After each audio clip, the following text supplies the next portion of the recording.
પણ થઈ શકે. ત્યાર પછી શ્રી રામચરિત માનસ લખવાવાળા પરમ આદરણીય પરમ પૂજ્ય તુલસીદાસજી મહારાજના ચરણોમાં પણ કોટી કોટી વંદન કે મૂળ રામકથાના વક્તા તો આપ છો હે તુલસીદાસજી, પરંતુ તમારું પ્રતિનિધિત્વ કરી અને તમારું જે ઉચ્ચિષ્ટ છે એને અહીંયા પ્રસ્તુત કરી શકીએ અને એ સમજવાની પણ અમને ક્ષમતા આપજો, જેથી અમે આ કથાને શ્રવણ કરી શકીએ, પોતાના જીવનમાં ઉતારી શકીએ. તત્પશ્ચાત અમારા ગુરુદેવ પરમ પૂજ્ય પરમ આદરણીય રાધા ગોવિંદાસ ગોસ્વામી મહારાજના પણ ચરણોમાં કોટી કોટી વંદન. હે ગુરુદેવ, તમારી જ કૃપાથી આ વ્યાસપીઠથી અમે કંઈક બોલી શકીએ છીએ. એ તો અમારી એવી કોઈ ક્ષમતા નથી કે કંઈ બોલી શકીએ અમે, પરંતુ આપના જ કૃપા પાત્ર અમે છીએ. તો તમે કૃપા મારી પર વરસાવજો, જેથી હું ઉચિત શબ્દથી, પવિત્ર મનથી અને સુંદર ભાવથી આ કથાનું શ્રવણ કરાવી શકું. તત્પશ્ચાત અમારા શિક્ષા ગુરુ, એમના ચરણોમાં પણ કોટી કોટી વંદન કે એમને સુંદર શિક્ષા આપી અને આજે આ યોગ્ય બનાવ્યા, એમના ચરણોમાં વંદન. તત્પશ્ચાત આપ સૌ શ્રોતાગણના પણ ચરણોમાં વંદન કે વક્તા ગમે તેવો કેમ ન હોય, સુંદર કથા કરતો હોય, સુંદર ગાતો હોય, સારું વક્તવ્ય આપી શકતો હોય, પરંતુ એને શ્રવણ કરવાવાળો શ્રોતા ન હોય તો એ વક્તાનું કોઈ મૂલ્ય નથી. અને શ્રોતાઓ એટલા મહાન હોય છે કે પોતે નીચે બેસીને અમારા જેવા તુચ્છ જીવને ઊંચું સ્થાન આપી અને તમે તમારી મહાનતા વ્યક્ત કરી રહ્યા છો. આપ સૌ મહાન છો. આપના ચરણોમાં પણ કોટી કોટી વંદન. મને આશીર્વાદ આપજો કે ઠીક શબ્દોથી હું આ કથાને પ્રસ્તુત કરી શકું. તત્પશ્ચાત સમસ્ત વૈષ્ણવના ચરણોમાં વંદન કે વૈષ્ણવના ચરણોની ધૂળ મસ્તક જ્યાં સુધી ન લગાવી ત્યાં સુધી આપણું કલ્યાણ થતું નથી. એવા પરમ પવિત્ર વૈષ્ણવના ચરણોમાં પણ વંદન. તો આવો ભગવાનની કથાને આપણે પ્રારંભ કરીએ. એમના જય જયકાર કરો. બોલો શ્રી રામચંદ્ર ભગવાન કી, હનુમાનજી મહારાજ કી, શીલ પ્રભુપાદ કી. હવે હનુમાનજીને આપણે એમનું આહ્વાન કરીએ. એમને એક સ્થાન આપવું જોઈએ. કોઈ પવિત્ર આસન હોય તો અહીંયા બિછાવી દો. પવિત્ર આસન કે જેની પર કોઈ વ્યક્તિ બેસે ને, રામકથા હોય એટલે હનુમાનજીની ઉપસ્થિતિ હોય જ છે, તો એક આસન લાવી દો અને અહીંયા પાથરી દો. એક આસન લાવી દો હનુમાનજી મહારાજ માટે. આસન લાવો એક.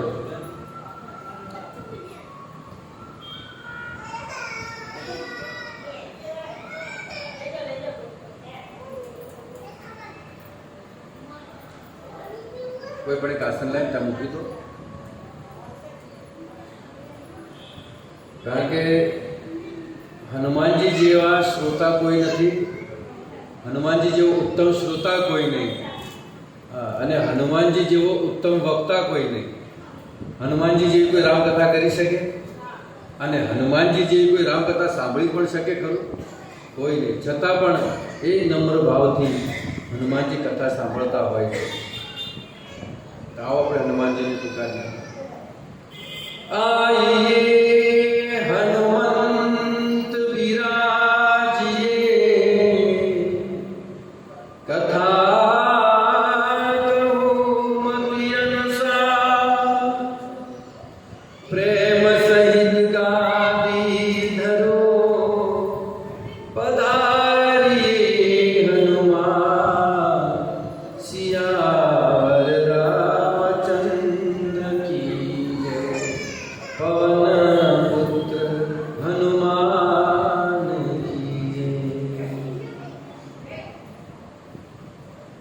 તો હનુમાનજીના ચરણોમાં પણ કોટી કોટી વંદન કે હે હનુમાનજી મહારાજ, આપ અહીંયા ઉપસ્થિત છો તો સદબુદ્ધિ આપજો, જે હું રામના સુંદર ગુણ ગાઈ શકું. કથા પ્રારંભ કરીએ પહેલા આપણે બધા જ જાણીએ છીએ કે આપણા સનાતન ધર્મની અંદર આપણે 4 યુગને માનીએ છીએ. 4 યુગ કયા કયા છે? સતયુગ, ત્રેતા, દ્વાપર અને કળિયુગ. આ 4 યુગ છે. અને એ 4 યુગની અંદર સૌથી કોઈ ભયંકર યુગ હોય તો જેમાં આપણે જીવી રહ્યા છીએ, જેનો આપણે અનુભવ કરી રહ્યા છીએ. આ કળિયુગ જે છે એ બહુ ભયંકર યુગ માનવામાં આવ્યો છે. શ્રીમદ ભાગવતમની અંદર પરીક્ષિત મહારાજ કહે છે, સુખદેવ ગોસ્વામી પરીક્ષિત મહારાજને સંભળાવતા કહે છે, અને સુત ગોસ્વામી નૈમિષારણ્યના 88,000 ઋષિમુનિઓને કહે છે કે એ લોકોના પ્રશ્ન હતા કે આ કળિયુગ આટલો દુષ્ટ હતો, દોષોથી ભરેલો હતો, તો પરીક્ષિત મહારાજે એને કેમ રહેવા દીધો? તો કે છે કલેર દોષે નિધે રાજન હસ્તે એક મહાન ગુણ.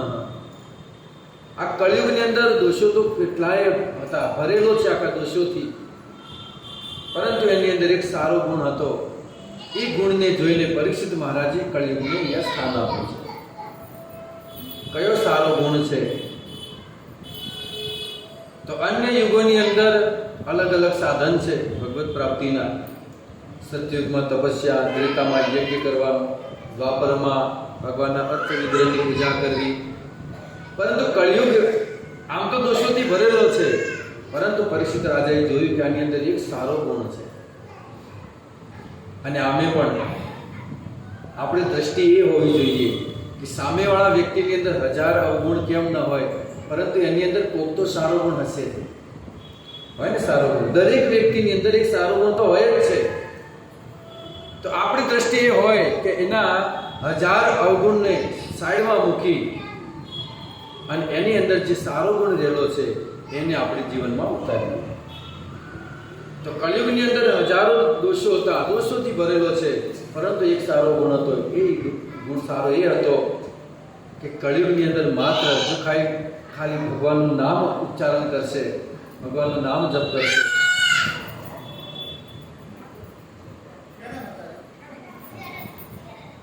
ચલો તમારી કથા પૂરી હવે.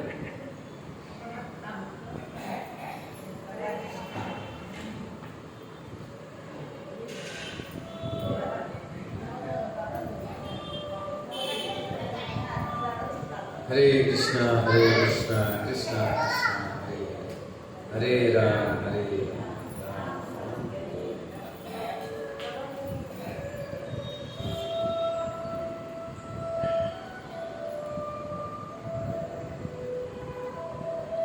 ભગવાનની માયા બહુ પ્રબળ છે.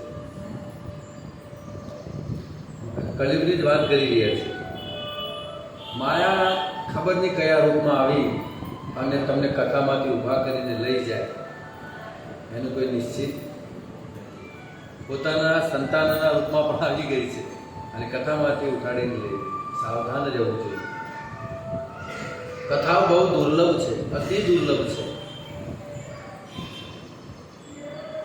અને એમાં આપણે આવીને બેસવું એ તો અતિ દુર્લભ છે. કથાઓ તો ચલો થઈ રહી છે, પરંતુ એમાં આપણે આવીને બેસવું એ સૌભાગ્યની વાત છે. અને આવ્યા પછી પણ ઊભા થઈને જતું રહેવું એ તો સૌથી મોટી દુર્ભાગ્યની વાત છે. એટલે સાવધાન રહેવું જોઈએ માયા કયા રૂપમાં આવી જાય. અને એક બીજી માયા છે આ, જેનું મોઢા ઉપર તમે હાલ માસ્ક પહેરાવી દેજો કે બોલે નહીં વચ્ચે વચ્ચે. મોબાઈલને તો વચ્ચે વચ્ચે બોલશે પાછો કે ટાઈમ થઈ ગયો છે, હેડો હવે તો આ તો કથા કર્યા રાખે, આપણે ઘેર હેડો. એટલે એને પણ મોઢા પર તાળી મારી દેવું. એ તો બહુ મોટો રાક્ષસ છે. જોયું કે કળિયુગનો સૌથી મોટો રાક્ષસ અસુર કહેવાય મોબાઈલ છે કે નહીં? तो मैं निवेदन कर रहा था कि कलयुगની અંદર હજારો દોષો છે, એક દોષ સારો છે, એક ગુણ સારો છે, એ છે આ યુગની અંદર કોઈ ખાલી ભગવાનનું નામ ઉચ્ચારણ કરશે તો નામ ઉચ્ચારણ કરવા માત્રથી એને ભગવત ધામ પ્રાપ્ત થશે. કોઈ મહેનત નથી, કોઈ પ્રયાસ નથી, કોઈ આમાં તૂટી જવાનું નથી. માત્ર બસ શાંતિથી બેઠા બેઠા ભગવાનનું નામ જપ કરો. 2 ટાઈમ ભોજન કરતા તો 3 ટાઈમ કરો, પરંતુ નામ ઉચ્ચારણ કરો. નામની મહિમા છે કલયુગની અંદર. આપણે જે કીર્તન કરતા કરતા આવ્યા એ કીર્તનની મહિમા છે. નામ સંકીર્તનમ યશ્ય સર્વ પાપ પ્રનાશનમ. બધા જ પાપોનું નિવારણ, બધા જ પાપોનો નાશ માત્ર સંકીર્તન દ્વારા થાય છે. આ કળિયુગનું સાધન છે સંકીર્તન. એટલા માટે સાવધાન રહીએ.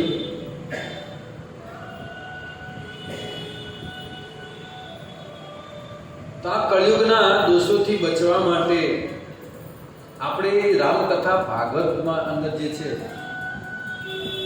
જે પ્રભુપાદજીએ કીધું છે એનાથી થોડું પ્રારંભ કરીશું અને પછી તુલસીદાસજીના રામચરિતમાનસમાં આવીશું. કારણ કે ઇસ્કોન સંસ્થાથી છીએ તો પ્રભુપાદજીના વચન પહેલા કહેવા પડે.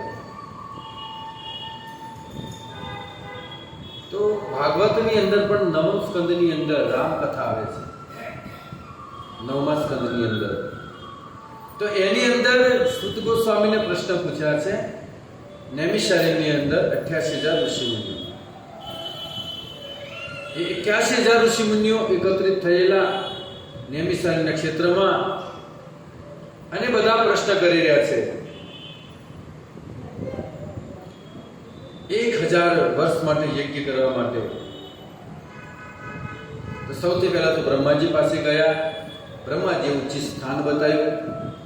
એક મનોમય ચક્રનું નિર્માણ થયું અને એની ધાર જ્યાં જઈને ક્ષીણ થઈ એ ક્ષેત્રની અંદર આ ઋષિમુનિઓને કહેવામાં આવ્યું ત્યાં જઈને તમે યજ્ઞ કરો. ઋષિમુનિ ત્યાં એકત્રિત થયા છે. બધાને વિચાર કરી રહ્યા છે કે શું કરવું આપણે યજ્ઞ માટે. તો એકત્રિત થઈ ગયા છે. સત્રમ સર્ગાય લોકાય સહસ્ત્ર સમમાસત. શું કરવું આપણે?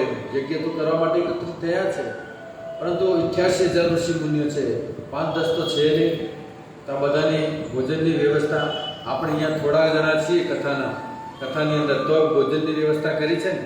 સ્થાનની વ્યવસ્થા જોઈએ કે બધું વ્યવસ્થિત છે કે નહીં.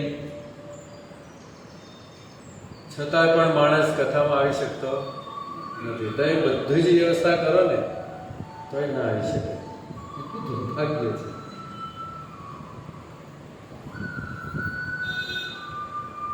તો એ જ સમયે બધા ઋષિમુનિઓ ચિંતિત હતા અને સુખદેવ ગોસ્વામીના મુખેથી કથા સાંભળી અને સુદ ગોસ્વામી ત્યાં આવી ગયા. અને સુદ ગોસ્વામી જ્યારે આવ્યા એટલે બધા ઋષિઓને બહુ સુંદર જિજ્ઞાસા કરી. ભગવતમ સર્વ આખ્યાત્વમ યત ઉચ્છમ વિદુ સાત્વયા. હે સુદ ગોસ્વામી, અમારા અમુક પ્રશ્નો છે અને અમે પ્રશ્નો તમને એટલા માટે પૂછી રહ્યા છીએ કે તમે બધા જ વેદોના જ્ઞાતા છો, બધા જ શાસ્ત્રોના જ્ઞાતા છો. હવે આપણે ઉદ્દેશ લેવાનો કે આપણે એને જ પૂછવું જે શાસ્ત્રોનો જ્ઞાતા હોય. આપણે ભજન કરીએ છીએ જ્યારે શરૂઆત કરીએ છીએ એટલે ગામના લોકો આવે, આ શું પકડ્યું તમે? માળા કરવાનું ક્યાં લખ્યું છે? મનમાં જપો, મનમાં જપ કરો. તો આ બધા વિદ્વાનો બધા આવી જાય, ગામના વિદ્વાન પંડિતો.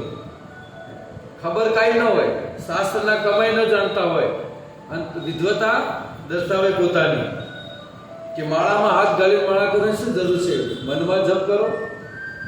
તો આપણે વખતે સમજવાનું કે આને ખબર કેટલી છે? તું ભાઈ જાણે છે શું? શાસ્ત્રના 2-5 શ્લોક તો બોલ. એને કાંઈ આવડતું નહીં, બસ એ પોતાની મૂર્ખતાનું પ્રદર્શન કરતો હોય છે.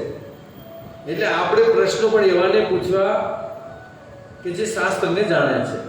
આ 88,000 ઋષિમુનિઓ જે છે એ પોતે સ્વયં વિદ્વાન છે, છતાંય પણ આ ઋષિમુનિઓ આ સુત ગોસ્વામીને પૂછે છે કેમ પૂછે છે કે તમને બધી ખબર છે તે પૂછીએ છીએ, અમે કેમ બીજાને ન પૂછ્યું?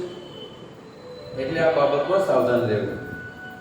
તમે બધું જ જાણો છો અને સંસાર પાસ બંધાના દુખાની સુભઈ નીચે. વેદવ્યાસજી રામાયણના પ્રારંભમાં બહુ સુંદર વાત લખી છે કે 81,000 ઋષિ મુનિઓ આ સંસારના દુઃખની વાત રજૂ કરી રહ્યા છે કે આ સંસારની અંદર દરેક લોકો દુઃખી છે અને એમાં ગ્રહસ્થો જે છે એ તો કેટલી જગ્યાએ બંધાયેલા છે. અનેક પ્રકારના બંધન છે ગ્રહસ્થો ઉપર. હું અને તમે બધા ગ્રહસ્થમાં છીએ. પરિવાર છે આપણો, એક કુટુંબ છે, સમાજની સાથે જોડાયેલા છીએ આપણે. તો આપણી પર જવાબદારીઓ વધારે હોય છે. કઈ કઈ જવાબદારીઓ છે? સૌથી પહેલો, માણસ જે બંધાયેલો છે, મનથી બંધાયેલો છે. મન, બુદ્ધિ, અહંકાર, કામ, ક્રોધ, લોભ, મોહથી બંધાયેલો છે વ્યક્તિ. પત્ની પતિ સાથે બંધાયેલી છે અને પતિ પત્ની સાથે બંધાયેલો છે. પુત્રનું બંધન છે, દેશનું બંધન છે, સમાજનું બંધન છે. અને આ બધાથી બંધનથી આપણે કદાચ મુક્ત થઈએ તો જન્મ અને મૃત્યુનું બંધન છે, એનાથી તો આપણે ક્યારે છૂટશું? સૌથી મોટું બંધન આ છે, જન્મ. જન્મ લઈએ છીએ એટલે આ બધી ઉપાધિ આવે છે, આદિ ઉપાધિ બધી. જન્મ એટલે જ આવી બધી. જન્મ એટલે વિવાહ થયા અને પછી મોટું કુટુંબ થયું અને બધા સંસારમાં રજા બજા.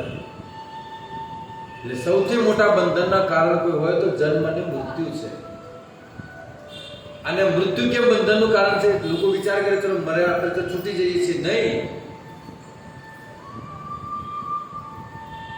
મૃત્યુ પામ્યા પછી પણ કર્મ અનુસાર આપણી ગતિ થાય છે.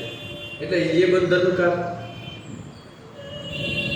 શરીર છૂટ્યું એટલે આપણા પાપ કર્મ હોય તો નરક ભોગવવું પડે, પુણ્ય દ્વારા સ્વર્ગને ભોગવવું પડે, ત્યાર પછી 84 લાખમાં ભટકવું પડે. તો બંધન નથી તો શું છે? બધા બંધનો આપણા ઉપર લાગેલા છે, ગ્રસ્તો ઉપર વધારે.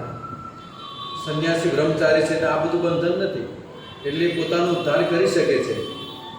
પરંતુ આપણે રામકથામાં આજે કથા ચાલુ થઈ, કેટલાય લોકોને આમંત્રણ આપ્યું છે, પણ બધા કેમ ના આવી શક્યા?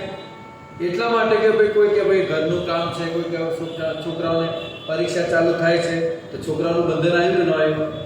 એ છોકરાઓની પરીક્ષા ચાલુ થાય છે એટલે હવે તમે ઘરે રહી ગયા. ગ્રસ્તને સમય નથી મળતો.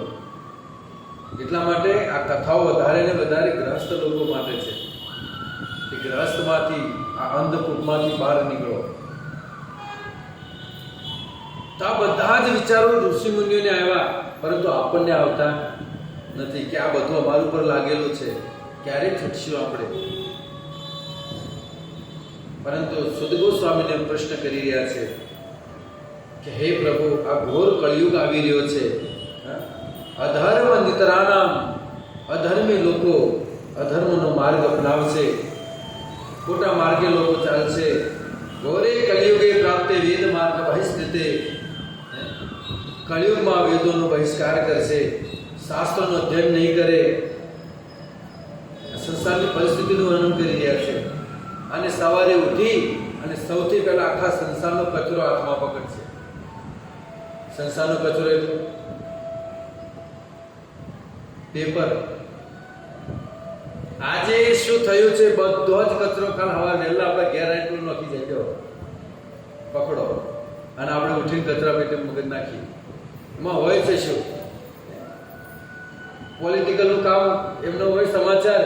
કોઈ જગ્યાએ કોઈના ખૂન ખરાબા થયા હોય, બળાત્કાર થયા હોય, લૂંટફાટ થઈ હોય, ચોરી થઈ હોય, કોઈ પૈસા લેનું થઈ ગયું, કોઈ જેલમાં ગયું. આને સિવાય બીજું કાંઈ હોય તો આને શું કહેવાય? અને આનાથી આપણા જીવનમાં શું બદલાવ આવવાનો છે? કયો કે આપણો ઉદ્ધાર શું થવાનો છે? કાંઈ નહીં. તો એ હવારમાં ચા પીને બેઠા હોય ને, આખા સંસારનો કચરો. એટલે હું તો કહું છું કે પેપર કદાચ તમારે વાંચવું હોય ને તો હવારમાં નહીં વાંચો. હવારમાં કચરો મગજમાં નહીં નાખવાનો, મગજ ખરાબ થઈ જાય. આ ફૂલ ના તે બધું થઈ ગયું પછી આખો દિવસ બગડે. એટલે રાત્રિના સમય વાંચવું તો વાંચવા, એટલે વાંચે ભાઈ ઊંઘી જાય એટલે હવે રાત્રે બધું ભૂલી જાય ખબર શું. અને પેલું આખો દિવસ હવારમાં વાંચો, આખો દિવસ યાદ રહે. અને આપણે વાંચી બાદ બીજાને કહેતા ફરી ભાઈ આમાં આટલું તો વાંચ્યું હતું પેપરમાં આ થયું હતું. એટલે સંસારનો કચરો હવારમાં વાંચવો નહીં. પછી આગળ કહે છે સ્ત્રીયસ્વ પોષણ પરાવેશ્યા ચરણ તત્પરા, કે કળિયુગમાં સ્ત્રીઓનું આચરણ ઉલટા સ્ત્રીઓ જેવું થશે. પતિ વાક્ય મનાદૃત્ય, અને પતિની વાત નહીં માને, મનમાની કરશે, પતિનો અનાદાર કરશે. આપણા બધા શાસ્ત્રોમાં વર્ણન છે, ભાગવતમાં, રામચરિતમાનસની અંદર પણ બધું લખેલું છે કે નાચે નર મટકી નાહી, નારી વિવશ નારી વિવશ નર સકલ ગોસાઈ, નાચે નર મરકટકી નાહી. લખી છે તુલસીદાસજી. તુલસીદાસજીએ રામચરિતમાનસની અંદર કાંઈ નથી છોડ્યું. ટોટલી ભગવદ્ ગીતા પણ એની અંદર છે, ભાગવતનો સાર પણ એમાં છે, બધું જ લખેલું છે. પછી આગળ કહે છે સદાન્ય ગ્રહ તત્પરા, પુરુષો અન્ય સ્ત્રીઓ પર નજર નાખશે. પાખંડ આલાપ નિંદ્રા, પાખંડ જનસંગીન, લોકો પાખંડી થઈ જશે, સાધુ સંતો પણ પાખંડી થશે. યહાં દ્વિજા ભવિષ્યંતી તહા વૃદ્ધિ ગતિમ કલી, કળિયુગની અંદર બ્રાહ્મણોની બુદ્ધિ ભ્રષ્ટ થશે અને એમના જ કારણે કળિયુગનો પ્રારંભ થશે. બ્રાહ્મણોને વેદ પાઠન યજન યાજન સમ દમ તપ શૌચ શાંતિ એવ ચ, આ બધું જ બ્રાહ્મણોને કરવાનું હોય છે. પરંતુ બ્રાહ્મણ આજે નોકરી ધંધે જાય છે, કામ ધંધે જતો બ્રાહ્મણ નો કહેવાય, એ તો વેપારી કહેવાય. જો બિઝનેસ ચલાવે છે તો વેપારી, અને નોકરી કરે છે તો શૂદ્ર છે. કારણ કે નોકરી છેલ્લી ક્વોલિટીમાં આવે છે. પછી ભલે એ ક્લાસ 1 અધિકારી હોય, નોકરી એ શૂદ્રમાં આવે છે. ઉત્તમ ખેતી છે, આપણા ઘડિયા ન કહેતા કે ભાઈ ઉત્તમ ખેતી અને નીચ નોકરી, એનું નામ જ શું ખબર છે? નોકરી. આને ન કરાય, એને કહેવાય નોકરી. તો પોતાને ગર્વ લેતા કે હવે ક્લાસ 1 અધિકારી છો, અરે શૂદ્ર છો. પછી એમાં કાસ્ટ ગમે તે હોય,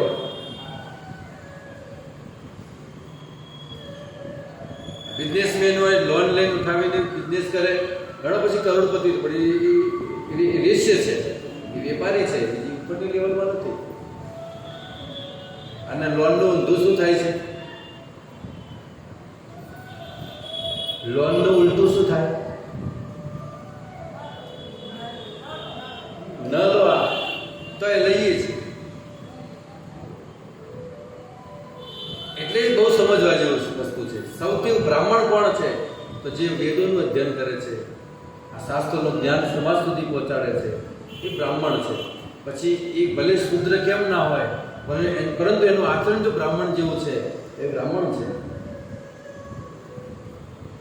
એટલા માટે બ્રાહ્મણો બધા નોકરી ધંધો કરશે, સાધુ સંતો પાખંડી થશે. ઘોરે કલિયુગે બ્રહ્મણ જનાનામ પાપ કર્મણામ, પાપ કર્મ પણ કરશે. મન શુદ્ધિ વિહીનાનામ, અને કઈ પણ પ્રકારની શુદ્ધિ નહીં હોય. એટલા માટે હે શુદ્ધ ગોસ્વામી, આ કળિયુગથી બચવા માટે, કળિયુગના દોષોથી મુક્ત થવા માટે અમને એક કથા સંભળાવો, અને એવી કથા સંભળાવો કે મન આનંદિત થઈ જાય, ભગવાન પ્રસન્ન થઈ જાય. ભગવાનની કથા વાસ્તવમાં ભગવાનને પ્રસન્ન કરવા માટે હોય છે, અને આપણે બધા કળિયુગના દોષોથી મુક્ત થઈએ. તો ઋષિ મુનિઓની જિજ્ઞાસા સાંભળી અને શુદ્ધ ગોસ્વામી કથા પ્રારંભ કરે છે. શૃણોત્તમ ઋષયે સર્વે યદિષ્ટં ભોગવદામ્યહં ગીતં સનત કુમારાય નારદેન મહાત્મન. હે ઋષિ મુનિઓ, તમારી જિજ્ઞાસાથી નારદ મુનિએ સનત કુમાર ગોસ્વામીએ જે કથા કહી હતી એ જ કથા હું તમને સંભળાવીશ.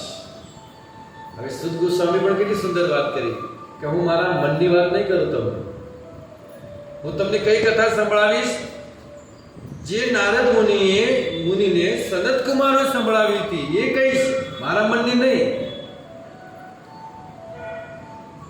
અને વાસ્તવમાં જે મહાજનોએ જે કથા કરી છે એ જ કથા એજ ઇટ ઇઝ પ્રસ્તુત કરવી જોઈએ, પોતાના મનના વિચારો પ્રસ્તુત કરવા જોઈએ નહીં ક્યારેય. જો સુદ ગોસ્વામી સુખદેવ ગોસ્વામીના મુખેથી કથા સાંભળે છે છતાંય શું કહે છે કે હું મારે મનની વાત કરતો નથી. આ એક વક્તાનો ગૌરવ છે, આ એક વક્તાની નમ્રતા છે કે હું તો મૂર્ખ છું, મને કાંઈ ખબર નથી પડતી, મને કાંઈ આવડતું બી નથી, પરંતુ અમારા ગુરુ મહારાજે જે કીધું છે એ હું તમને કહેવા જઈ રહ્યો છું. તો હું તમને એ જ કથા સંભળાવીશ. તારે ઋષિ મુનિઓ કહે છે કઈ કથા કહેવા જઈ રહ્યા છો તમે અમને? શિવ પુરાણની કથા કહેવા જઈ રહ્યા છો, ગણેશ પુરાણની કે વિષ્ણુ પુરાણની કે અગ્નિ પુરાણ, કઈ કથા કહેવા જઈ રહ્યા છો કે ગરુડ પુરાણ છે? ત્યારે સુદ ગોસ્વામી કહે છે કે નહીં, એ કથા નથી. હું તમને જે કથા જે કહેવા જઈ રહ્યો છું એ કથા કઈ છે તો કહે છે રામાયણમ મહાકાવ્યમ યદૃષ્ટમ બાંધધામ્યહમ ગીતમ સનત કુમારાય દૃષ્ટ ગૃહ નિવારણમ. હે ઋષિમુનિઓ, હું તમને જે કથા કહેવા જઈ રહ્યો છું એ કોઈ અન્ય પુરાણની નહીં પરંતુ રામાયણની કથા છે. અને રામાયણ સુદ ગોસ્વામી શું કહે છે? રામાયણ મહાકાવ્ય, મહાકાવ્ય છે. આ કોઈ દંતકથા નથી. આજે સંસારમાં લોકો કહી રહ્યા છે કે આ રામાયણ અને મહાભારત એક દંતકથા છે, પરંતુ દંતકથા નથી, મહાકાવ્ય છે. ગીતમ સનત કુમારાય, કોને ગાયું છે? આ રામાયણ મહાકાવ્ય કીધું છે, કવિતા છે. આ લિસન એન્ડ પોયમ છે. આ ગદ્યમાં નથી, પદ્યમાં છે. આને ગાયું છે તુલસીદાસજી. એમ જેમ હું અત્યારે કથા કરી એ રીતે નહીં, એમને ચોપાઈ બહુ સુંદર રાગમાં ગાઈ છે. તો શું કહેવાય ભાઈ, ફલાણી જગ્યાએ કથા ગવાઈ રહી છે. તો કોને ગાયું છે આ કથા? સુદ ગોસ્વામી કહેવા જઈ રહ્યા છે. હું તમને કઈ કથા કહેવા જઈ રહ્યો છું કે રામાયણ મહાકાવ્ય, અને આને ગાવા વાળા સનત કુમાર, ગીતમ સનત કુમાર. આ ગીત કોને ગાયું છે? રામાયણનું ગીત સનત કુમારે ગાયું છે. એટલા માટે આને કાલ્પનિક ન સમજવું જોઈએ. રામાયણ સતકોટી અપારા. શું કે છે કે આ રામાયણ 100 કરોડ લોકોએ લખ્યું છે. કેટલા? 100 કરોડ. જબ જબ ત્રેતા યુગ માહી રામ અવતારા, જ્યારે જ્યારે રામનો અવતાર થાય છે, ત્રેતા યુગ આવે છે, ત્યારે ત્યારે નવી રામકથા લખાય છે. કેટલીય પ્રકારની રામાયણો છે, પરંતુ આપણી પાસે જે રામાયણ આવ્યું છે એ વાલ્મીકીજી અને સંત તુલસીદાસજી. અને એમાંય વધારે પ્રચલિત કોઈ હોય તો તુલસીદાસજી. કારણ કે તુલસીદાસજીનું રામાયણ કેવું છે કે સરળ છે, સરળ ભાષામાં છે.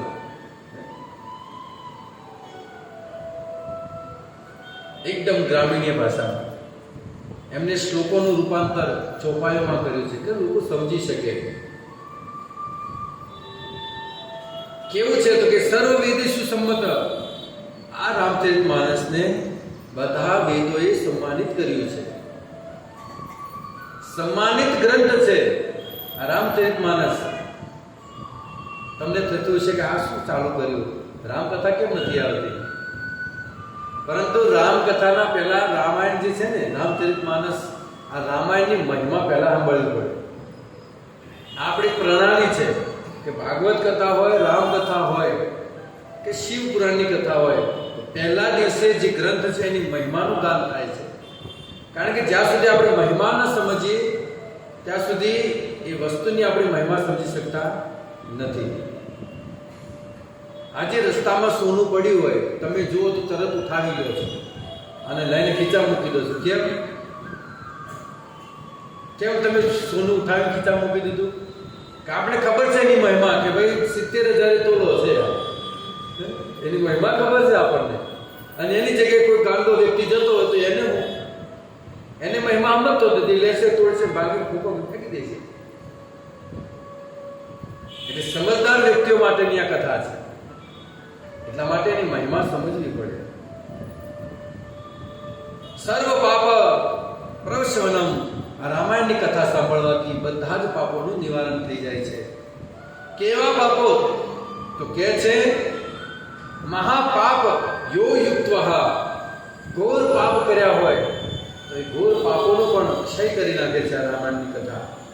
કાવ્યમ શુદ્ધિ વાપનવાદ, તરત જ કે શુદ્ધિ થઈ જાય છે. દુર્લભ એવ કથા લોકે રામાયણોદ્ભવાત. હે ઋષિ મુનિઓ, આ રામકથા બહુ દુર્લભ છે. અત્યારે સારું છે, આપણે બધા ભાગ્યશાળી છીએ કે આજે ગામડે ગામડે, નગરે નગરે કથાઓ થઈ રહી છે. નહીં તો પહેલાના યુગમાં આવી રીતે કથાઓ ન થતી. એ તો કથા જો સાંભળવી હોય તો જંગલની અંદર ઋષિમુનિ રહેતા હોય આશ્રમમાં, તમારે આશ્રમમાં જવું પડે અને આશ્રમમાં જાઓ ત્યારે તમને કથા સાંભળવા મળે. આવી રીતે કથાઓ થતી નહીં. અને રામાયણમાં પ્રમાણ પણ છે કે એકવાર ભગવાન શિવ પણ કથા સાંભળવા માટે કુંભજ ઋષિ પાસે ગયા હતા. આગળ કથામાં આવશે. તો કથા બહુ દુર્લભ છે, એટલી સુલભ નથી. પરંતુ આપણું બધાનું ભાગ્ય છે કે આજે ટીવી ચેનલમાં પણ આવે છે. હવે પ્રશ્ન એ થાય કે ભાઈ કથા તો દરેક જગ્યાએ થઈ છે, તમે એમ કહો છો કે ભાઈ દુર્લભ છે કથા, તો ક્યાં કથા દુર્લભ છે? ટીવીનું બટન દબાવો અને લઈ જાઓ આસ્થામાં, આસ્થા સંસ્કારમાં એ કથાઓ ચાલુ જ હોય છે. ક્યાં દુર્લભ છે? સમજવામાં થોડી મિસ્ટેક છે. કથા તો દરેક વ્યક્તિ કરે છે, પરંતુ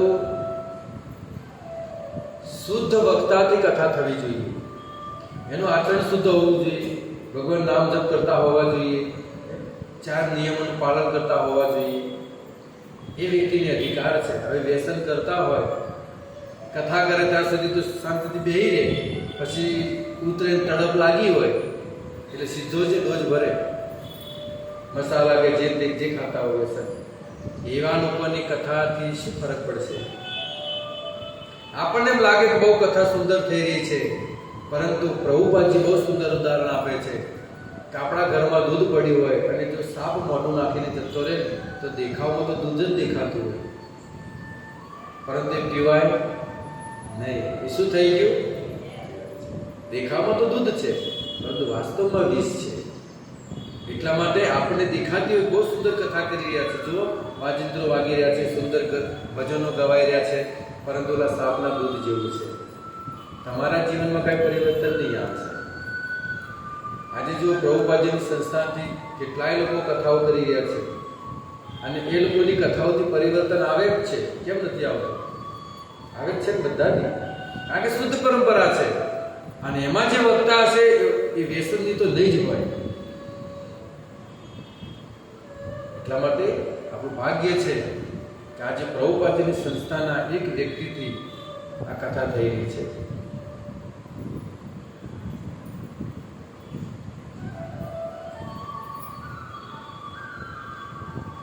તો આ વસ્તુ ધ્યાનમાં રાખવી જોઈએ કે કોના મુખેથી કથા સાંભળવી. તો આપણે બધા કથામાં આવીને બેઠા છીએ તો પ્રભુપાદજી કહે છે કે વ્યક્તિએ પૂર્વ જન્મમાં અનેક પુણ્યો કર્યા હોય અને એ પુણ્યનું ફળ જ્યારે અર્જિત થાય છે તો એ ફળના કૃપાથી આપણે કથામાં આવીને બેસી શકીએ છીએ. ગમે ત્યારે કથામાં ન બેસી શકીએ ક્યારે. અને તમે હમણાં જ જોયું, ભલે આવી તો જશે પણ નહીં બેસી શકે. પુણ્ય હજી કંઈક ખૂટે છે, કંઈક ખૂટી રહ્યું છે. ભલે આપણે થોડા જ છે પણ અહીંયા જેટલા બેઠા છે ને એ બધી પુણ્ય આત્માઓ છે. એમને પુણ્ય કર્યા છે ત્યારે એમની કથામાં બેઠા છે. તો રામાયણની જે મહિમા છે, અદ્ભુત છે. કથા સાંભળવાથી શું થાય છે? તો કે છે કથા સાંભળવાથી ભગવાનના ચરણોમાં પ્રેમ ઉત્પન્ન થાય. અને કથા એટલા માટે જ સાંભળવી જોઈએ કે આપણને ભગવાનના ચરણોમાં અનુરાગ થાય. ખાલી શોખ બુદ્ધિ નહીં કે ચલો આવ્યા અને આમંત્રણ મળ્યું હતું એટલે ભાઈ જવું તો પડે, એ રીતે નહીં, એ ભાવથી નહીં. કથા એટલા માટે આપણે સાંભળીએ કે મારી અમુક કુટેવો છે દૂર થાય, મારી બુદ્ધિ ઠેકાણે આવે, અને એ બુદ્ધિથી હું જે ચિંતન કરું છું અન્ય વસ્તુઓમાં, એમનાથી મારું મનને હટાવી અને ભગવાનના ચરણોનું ચિંતન કરું, ભગવાનના ચરણોમાં મારો પ્રેમ જાગે. એના માટે કથા છે. આ જે કથા છે એ કોઈ પાપને કાપવા માટે કથા નથી. આ હું જે કહી રહ્યું કે રામકથા સાંભળવાથી અનેક જન્મોના પાપો નષ્ટ થઈ જાય છે, તો શું રામકથા પાપને કાપવા માટે છે? નહીં. એ તો સૂર્યનો ઉદય થાય ને ધુમ્મસ કેમ ભાગી જાય? પેલું ધુમ્મસ થયું હતું થોડા દિવસ પહેલા, પછી સૂર્ય ઉગે એટલે એ ધુમ્મસ જતું રહે. તો સૂર્ય એ ધુમ્મસને ભગાવવા માટે ઉગ્યો હતો? એ સૂર્યનો ઉદય એ ધુમ્મસને ભગાવવા માટે થોડું થયું છે. એ તો ઉગે ને ઓલું ભાગી જાય. એવી રીતે રામકથા આપણે સાંભળીને પાપો બધા ભાગી જાય. રામકથા પાપ ભગાવવા માટે. બોલો રાધે રાધે. વચ્ચે વચ્ચે બોલાવો તો બોલતા રહેશે.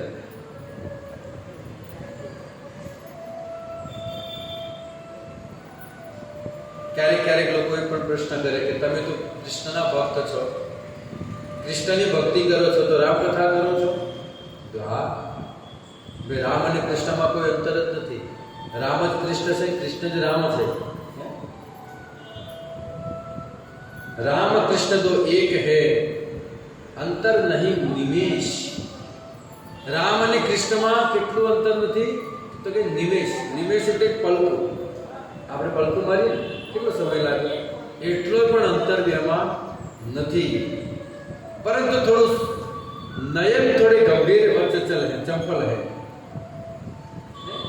राम कृष्ण तो एक है, अंतर नहीं निमेश. इनके नयन गंभीर है. गंभीर कोना છે? तो रामजी ना नयन गंभीर છે, પણ उनके नयन चपल. चपल विशेष. કૃષ્ણની આંખ એક જગ્યાએ ઠેકાણે રહે નહીં. એની આંખો ગમતી જ હોય. કૃષ્ણની આંખ એ ગમતી જ હોય. પણ રામ એ નામની અંદર સીધી જ હોય. એ સીધા જ આવે. અને કૃષ્ણ સીધા હાલે. એ આ ઘડી કામ ગોપીને મળી આવે કઈ, એ સીધા હાલે ને. राम के नयन गंभीर, मर्यादा पुरुषोत्तम છે. અને રામને તમે દાસ્ય ભક્તિથી સેવા કરી શકો, વાત્સલ્ય ભાવથી સેવા કરી શકો, પરંતુ માધુર્ય ભાવથી ન કરી શકો. માધુર્ય ભાવ એટલે પોતાના પ્રિયતમ. રામને તમે પોતાના પ્રિયતમ ન માની શકો, કારણ કે રામ તો સીતા એક જ, બીજું કોઈ નહીં. રામ બીજું પત્નીના રૂપમાં બીજા કોઈને ન અપનાવે. પરંતુ કૃષ્ણને કહે છે કે કૃષ્ણને બધા ચાલે. ઉપજાય ચાલે, ગોપીએ ચાલે, મથુરાવાળીએ ચાલે, દર્શાનાવાળીએ ચાલે, બધાને અપનાવે છે. કૃષ્ણ પૂર્ણ પુરુષોત્તમ છે, રામ મર્યાદા પુરુષોત્તમ છે. રામના આચરણમાંથી આપણે કંઈક ઉપદેશ લઈ શકીએ. આચરણમાંથી, કૃષ્ણમાંથી ન લઈ શકીએ. કૃષ્ણે કીધું એ જ કરવાનું, એ કર્યું ક્યારે નહીં કરવાનું. અને રામે જે કર્યું એ કરવાનું છે. આ સૌ જાણો છો કે પિતાની આજ્ઞાનું પાલન કર્યું.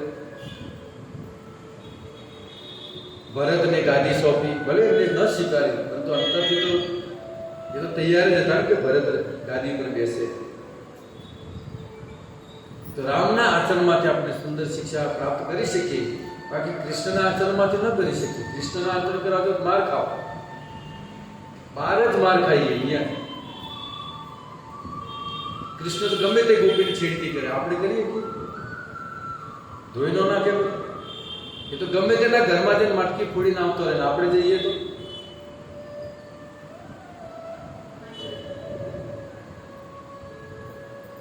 પરંતુ ભગવાન શ્રી કૃષ્ણ કૃષ્ણ છે.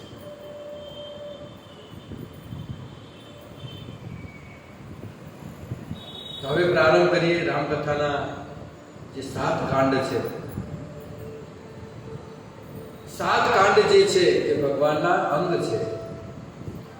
રામાયણ પણ ભગવાનનું વાંગમય સ્વરૂપ છે અને ભાગવત પણ ભગવાન શ્રી કૃષ્ણનું વાંગમય સ્વરૂપ છે.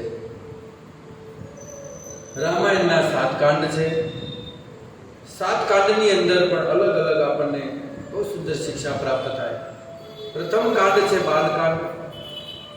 હવે અહીંયા એક પ્રશ્ન થાય કે તુલસીદાસજી 7 કાંડ જ કેમ? અને એના પ્રારંભની અંદર તુલસીદાસજીએ 7 શ્લોક લખ્યા છે. રામચરિતમાનસના પ્રારંભમાં 7 શ્લોક. તો 7 શ્લોક જ કેમ? 7 કાંડ જ કેમ? 8 કેમ નહીં? 6 કેમ નહીં? 9 કેમ નહીં? 7 જ કેમ? તારે કહે છે સંતોના અલગ અલગ મત છે. એક સંતનું કહેવું એમ છે કે ભાઈ રામચરિતમાનસના જે 7 કાંડ છે, 7 શ્લોક છે, એ જેવી રીતે આ સંસારમાં સમુદ્ર પણ 7 છે. કેટલા સમુદ્ર છે? 7 સમુદ્ર છે. તો આ રામચરિતમાનસ 7 સમુદ્ર પર રાજ કરશે એટલા માટે 7. બીજું કારણ, બીજા સંતોનો અલગ મત છે. એ એમ કે છે કે અઠવાડિયાના વાર કેટલા હોય? 7, એટલે 7 કાંડ છે. અને બીજી વસ્તુ કે રામાયણને પ્રારંભ કરવા માટે કોઈ પણ વાર એવું નથી કે આ વારે જ કથા પ્રારંભ કરવી જોઈએ. કોઈ પણ વારે આપણે કથા પ્રારંભ કરી શકીએ.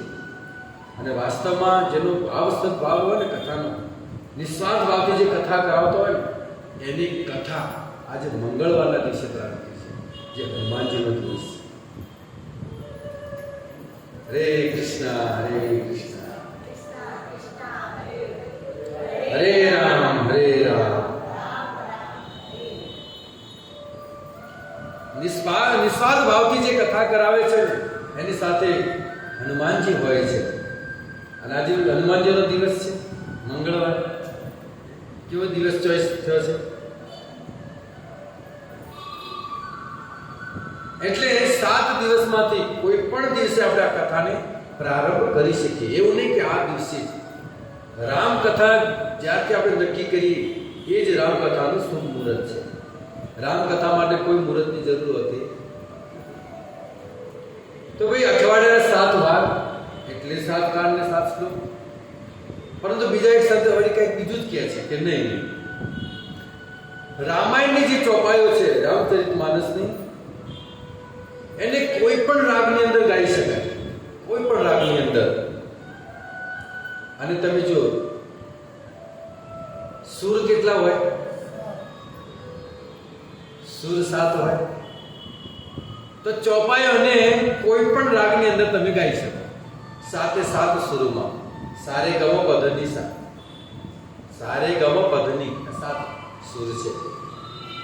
એટલા માટે ભાઈ 7 કાંડ અને 7 શ્લોક. બીજા કહે છે કે નહીં, મારો કંઈક અલગ જ મત છે. ઋષિઓ કેટલા છે ઉપર તારા? 7 ઋષિ. તો ભાઈ આ રામચરિતમાનસનો પ્રચાર 7 ઋષિઓ પણ કરી રહ્યા છે.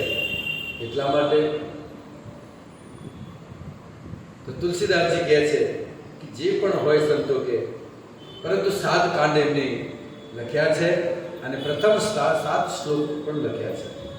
7 શ્લોકો આપણે એનું વ્યાખ્યા આપણે આવતીકાલે કરીશું. તો પહેલો કાંડ બાલકાંડ છે.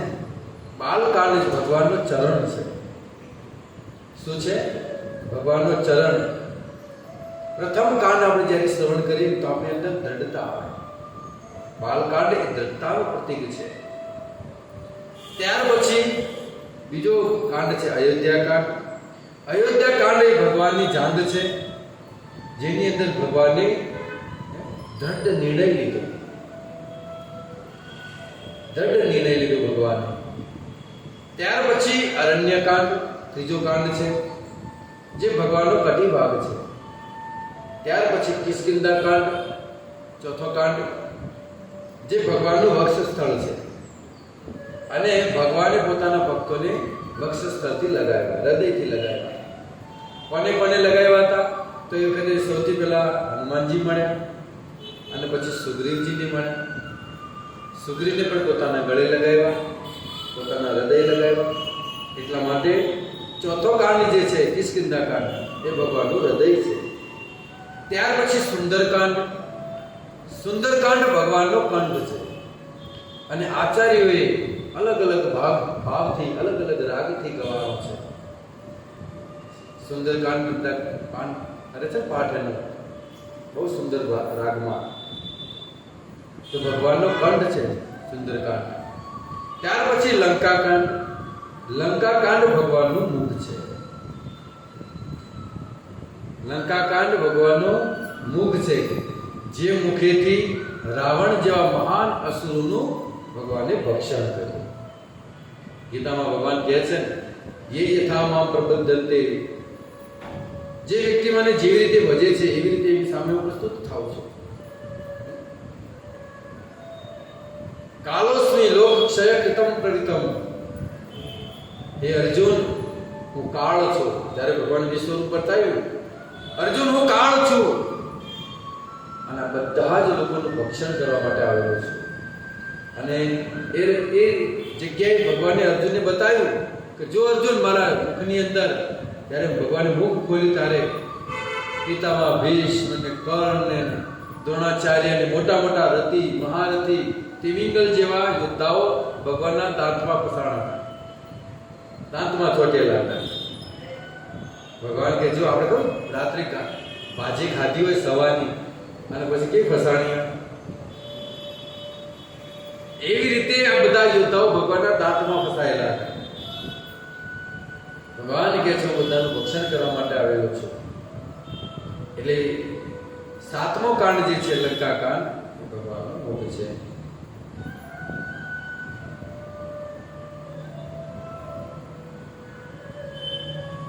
છઠ્ઠો કાંડ અને સાતમો કાંડ છે ઉત્તરકાંડ. ઉત્તરકાંડ ભગવાનનું મસ્તક છે. મસ્તક કેમ કીધું? કે ભાઈ બુદ્ધિ ક્યાં હોય? માથામાં હોય. તો ભાઈ રામકથા સાંભળતી સમયે બુદ્ધિ ઠેકાણે રાખે, બુદ્ધિ ભ્રમિત થાય નહીં. અને જ્ઞાન પણ ક્યાં લેવાનું હોય છે? એ પણ મસ્તકમાં. એટલા માટે સાતમો કાંડ ભગવાનનું મસ્તક છે. આવી રીતે સાત કાંડની મહિમાનું વર્ણન કરી અને બહુ સુંદર રામકથા પ્રારંભ કરી કે સત્યુગના પ્રારંભમાં ચરિત્રમ રઘુનાથસ્ય સતકોટિ પ્રવિસ્તરમ એક એક અક્ષરમ પુંસા મહાપાતક નાશનમ. વાલ્મીકીજીએ એક સુંદર રામાયણની રચના કરી. પહેલા વાલ્મીકીજીએ રામાયણ લખેલું છે. તો રામાયણની રચના વાલ્મીકીજી કરી અને એ જ સમયે હનુમાનજી પણ રામાયણની રચના કરી. હનુમાનજીનો કોઈ એવું નહીં કે ઉદ્દેશ કે હું રામકથા લખવા બેઠો છું એમ. એ બધું સ્વાભાવિકથી પર્વતોની ગિરિમાળામાં હનુમાનજી બેઠા હતા અને ભગવાનના એક એક ચરિત્ર યાદ આવતા હતા અને હનુમાનજી બેઠા બેઠા લખવા લાગ્યા. લખતા લખતા એમને જોયું તો આખી રામાયણ લખાઈ ગઈ. તો બહુ પ્રસન્ન થઈ ગયા હનુમાનજી. અને હનુમાનજી એ રામાયણનું નામ આપ્યું હનુમાન નાટ્ય. હનુમાન નાટ્ય. તો હનુમાનજી થઈ ગયો હું તો બંદર છું, વાનર છું. હવે મારી બુદ્ધિથી મેં લખ્યું છે. હવે આમાં કેટલું સત્ય છે કેટલું અસત્ય છે એ મારે કોઈને બતાવવું જોઈએ. આ પણ એક નમ્રતાનો લક્ષણ છે. એટલે હવે હનુમાનજી જેવી કોઈ રામકથા લખીએ તો હનુમાનજી શું વિચાર કરે છે કે મેં જે લખ્યું છે પરફેક્ટ છે કે નહીં, બરાબર છે કે નહીં, એ મારે કોઈ સાધુ સંતને બતાવવું જોઈએ. પરંતુ આજે આપણા લખાણ પર ગર્વ હોય છે કે ભાઈ મેં લખ્યું બધું બરાબર જ હોય, મારે કોઈ બતાવવાની જરૂર નથી, હું કરું એ પરફેક્ટ છે. તમને શું ખબર પડે? આમાં સમજવું કે આ વ્યક્તિ અહંકારી છે. તો હનુમાનજી એમનું લખેલું રામાયણ લઈને ગયા કોની પાસે? તો ભાઈ વાલ્મીકી પાસે. અને વાલ્મીકીજીને જઈને પોતાનું રામાયણ બતાવ્યું કે ઋષિવર, મેં પણ એક રામકથા લખી છે, હવે તમે જુઓ બરાબર છે કે નહીં, આમાં કેટલું બરાબર છે કે નહીં તમે જુઓ, અને જે કાઢવા જેવું હોય કાઢી નાખો, અને નવું કાંઈક ઉમેરવા જેવું હોય તમે ઉમેરી દો, તમે મહાન સંત છો. અને વાલ્મીકીજીએ રામાયણને વાંચીને તો વાલ્મીકીજીના આંખમાંથી આંસુ આવવા લાગ્યા. કેમ? કે હનુમાનજી જે રામાયણ લખી હતી એ ભગવાનની લીલા જોઈને લખી હતી કે ભાઈ રામના જીવનમાં કેટલું કષ્ટ આવ્યું, વનની અંદર ભગવાન દર જગ્યાએ ભટક્યા, એ જોઈ, એ રામલીલા જોઈ અને હનુમાનજી લખી. ભગવાનને ભક્ત સિવાય બીજું કોણ જાણી શકે? ભગવાનને એમનો ભક્ત જ જાણી શકે, બીજા કોઈનું કામ નથી. ભલે ભક્ત ભણ્યો ન હોય, અભણ જ કેમ ન હોય. મારા નેતાજી કાંઈ નથી ભણ્યા, પણ એમને જે લખ્યું છે ને, જે કવિતાઓ લખી છે ને, એના ઉપર આજે લોકો પીએચડી કરે છે. અને મહેતાજી કાંઈ નહોતા ભણ્યા, એમની કવિતા ઉપર લોકો પીએચડી કરે છે. તો ભક્તિના માર્ગની અંદર અભ્યાસની જરૂર નથી, ભૌતિક જ્ઞાનની કોઈ જરૂર નથી કે તમારી પાસે કઈ ડિગ્રી છે. ડિગ્રી કોઈ મહત્વ નથી. તમારું મન કેટલું ભગવાનના ચરણોમાં સમર્પિત છે એ મહત્વની વસ્તુ છે. તો વાલ્મીકીજી રામાયણ વાંચીને રડવા લાગ્યા અને અંદર ઈર્ષ્યા, મનોમનમાં વાલ્મીકીજીને હનુમાનજી લખેલી રામકથા પર ઈર્ષ્યા થઈ. ઈર્ષ્યા કઈ વાતની? કે હનુમાનજી જે કથા લખી છે તો અદ્ભુત છે, અને જો આ કથા સંસારમાં જો પ્રચલિત થશે તો મારું કોઈ સાંભળશે, મારી રામકથા કોણ વાંચશે? આટલી અદ્ભુત કથા.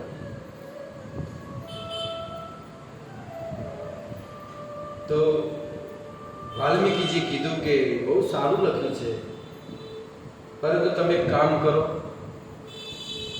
મારે તમારી પાસે એક વરદાન જોઈએ છે. હનુમાનજી કીધું વરદાન માંગી લો. તો વરદાનમાં વાલ્મીકીજી શું માંગ્યું ખબર છે? કે તમારી જે આ રામાયણ છે ને, તમે જે લખી છે એ જઈને નદીમાં પધરાવી દો. કેટલી ઈર્ષ્યા! આ રામાયણને જઈને નદીમાં પધરાવી દો. હનુમાનજી જ કે સંતનો આદેશ, પોતાની લખેલી રડતા હનુમાનજી નદીમાં પધરાવી દો. પરંતુ પછી હનુમાનજી બી શ્રાપ આપી દીધા કે હું તમને શ્રાપ આપું છું કે તમારે કળિયુગમાં જન્મ લેવો પડશે. અને બીજો શ્રાપ એ આપ્યો કે મેં જે લખેલી છે ને રામાયણ, એને નદીમાંથી બહાર કાઢી અને તમારે લોકો સુધી પહોંચાડવાની છે, એનો જ પ્રચાર તમારે કરવાનો છે. તો એ જ વાલ્મીકીજી બીજા રૂપમાં, બીજા જન્મની અંદર તુલસીદાસજી બન્યા. તુલસીદાસજી સ્વયં વાલ્મીકીજી છે. અને તમે જો વાલ્મીકીજી સ્વયં તુલસીદાસજીના રૂપમાં પ્રગટ થઈ અને એ જે નદીમાંથી એ હનુમાનજી દ્વારા જે લખાયેલું રામાયણ છે એને બહાર કાઢવામાં આવ્યું, અને એના ઉપર તુલસીદાસજી રામચરિતમાનસ લખ્યું. આ છે રામચરિતમાનસ. ભાષા રૂપમ કરિષ્યતિ, સંસ્કૃતમાં લખ્યું હનુમાનજી, અને તુલસીદાસજીએ એનું ભાષાંતર કર્યું ગ્રામીણ ભાષા. રામચંદ્રમ કથા સાધ્વીમ કલો દેવી ભવિષ્યતિ. અને આ જે ઘટના છે એ આપણા ભવિષ્ય પુરાણમાં લખેલું છે. આ ઘટના કે વાલ્મીકીજીએ હનુમાનજીની કથાને નદીમાં પધરાવી દીધી, અને એ જ વાલ્મીકીજી બીજા રૂપમાં તુલસીદાસજીના રૂપમાં પ્રગટ થાય. આ ભવિષ્ય પુરાણમાં લખેલું છે. અને પ્રભુપાદજી કીધું છે, એક એમની સામે એક વ્યક્તિ આવેલો જેનું નામ છે ડૉક્ટર પ્રકાશ. એ ડૉક્ટર પ્રકાશને પ્રભુપાદજી એક લેટર લખ્યો હતો. અને લેટરની અંદર પ્રભુપાદજી એક વાત કરી કે જો તમારે તમારા જીવનમાં પ્રગતિ કરવી હોય, ભક્તિમાં પ્રગતિ કરવી હોય કે આધ્યાત્મિકમાં કે ભૌતિકમાં પ્રગતિ કરવી હોય, તમારે બે કાર્ય કરવા પડશે. પહેલું કે જે તુલસીદાસજી જે રામચરિતમાનસ લખ્યું છે એનું અધ્યયન કરવું પડશે, એને પોતાના જીવનમાં ઉતારવું પડશે. અને બીજું, ગૌરાંગ મહાપ્રભુ જે વાત કરી છે, ચૈતન્ય મહાપ્રભુએ, એ વાતને પણ પોતાના જીવનમાં ઉતારવી પડશે. હવે હું તમને કહું છું, કદાચ આપણને ભાગવત સમજણમાં આવે કે ના આવે, ગીતા સમજણમાં આવે કે ના આવે, રામાયણ સમજણમાં આવે કે ના આવે, પરંતુ ભક્તો, ચૈતન્ય મહાપ્રભુ જે વાત કરી છે કે ટીનાદપી સુની છે, નમ્રતાથી રહી આ સંસારમાં કેવી રીતે રહેવાનું, નમ્ર ભાવથી રહેવાનું, કરવાનું શું, તો કે ભગવાનના નામ સંકીર્તન. તુલસીદાસજી પણ એ કીધું છે, કલિયુગ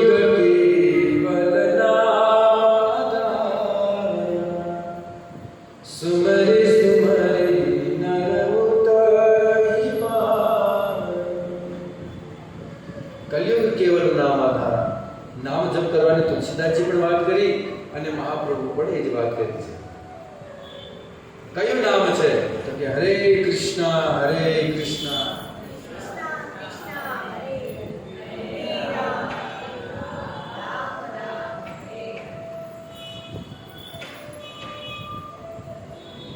તુલસીદાસજીના જીવન ચરિત્ર પણ બહુ અદ્ભુત છે. એમને રામચરિતમાનસ લખ્યું છે. આપણે એમના જીવન ચરિત્ર વિશે પણ સમજીએ. તુલસીદાસજીનો જન્મ તીર્થરાજ પ્રયાગથી 15 કોસ દૂર યમુનાના કાંઠે બાંદા જિલ્લા અને રાજપુર ગામમાં થયો હતો. તીર્થરાજ પ્રયાગ, જ્યાં ત્રિવેણી સંગમ થાય છે, ત્યાંથી થોડેક દૂર રાજપુર ગામની અંદર તુલસીદાસજીનો જન્મ થયો. અને પિતાનું નામ હતું આત્મારામ દુબે અને માતાનું નામ હતું હુલસી દેવી. હુલસી और हुलसी के हुए तुलसी. આ તુલસી પોતાની માતાના ગર્ભમાં 12 મહિના સુધી રહ્યા હતા તુલસીદાસજી. પછી જ્યારે એમનો જન્મ થયો તો જન્મ સાથે જ એમની માતાનું મૃત્યુ થયું અને થોડા સમય પછી એમના પિતાનું પણ મૃત્યુ થયું. માતા પિતાનું મૃત્યુ થયું. હવે તુલસીદાસજીનું ભરણ પોષણ કોણે કર્યું, પાલન પોષણ કોણે કર્યું, તો કહે છે ભગવાન શિવ અને માતા પાર્વતી. તુલસીદાસજીનું પાલન પોષણ શિવ અને પાર્વતી કરેલું છે. એવી જ એક બીજી કથા છે નરસિંહ મહેતાની કે ભાઈ નરસિંહ મહેતાના માતા પિતા મૃત્યુ પામેલા અને છેલ્લે દાદી પણ એમના મૃત્યુ પામી ગયા. તો એમનું ભરણ પોષણ ભગવાન શિવ અને માતા પાર્વતી કરેલું છે. તો આ બે સંત એક એવા થયા કે જેમનું ભરણ પોષણ શિવ અને પાર્વતી કરે છે. તેમનું ભરણ પોષણ માતા પાર્વતી અને ભગવાન શિવે કર્યું છે. પછી ભગવાન શિવના આદેશથી, એમની કૃપાથી અયોધ્યામાં બેસી હનુમાનગઢી નામના ક્ષેત્રમાં આ રામચરિતમાનસની એમની સ્થાપના કરી, એમની આ રચના કરી. જ્યારે રામચરિતમાનસ જ્યારે લખાણો અને જ્યારે પંડિતો વચ્ચે મૂકવામાં આવ્યો તો પંડિતોએ વિરોધ કર્યો. કાશીના પંડિતોએ ભયંકર બળવો કર્યો, ભયંકર વિરોધ. કારણ કે રામચરિતમાનસ સંસ્કૃતમાં નથી, એ ગ્રામીણની ભાષામાં છે, બધાને સમજાય નહીં. તુલસીદાસજીનો ભાવ એ હતો કે દરેક વ્યક્તિ, મૂર્ખ વ્યક્તિ પણ કેમ ન હોય, એ પણ આ રામચરિતમાનસને સમજી લેવું જોઈએ. પરંતુ વિદ્વાનો વિરોધ કેમ કર્યો? એ લોકો વિરોધ એટલા માટે કર્યો કે એ લોકો વાલ્મીકી રામાયણને વાંચતા હતા અને વાલ્મીકી રામાયણ સંસ્કૃત ટીકા ભાષા, એ સંસ્કૃતમાં છે અને સંસ્કૃત દરેક વ્યક્તિ જાણી ન શકે. અહીંયા હું જે શ્લોક બોલું એનો મતલબ સમજાય છે? નથી સમજાતું. એ જે વાંચ્યું હોય સંસ્કૃત એ જ એનો મતલબ સમજી શકે.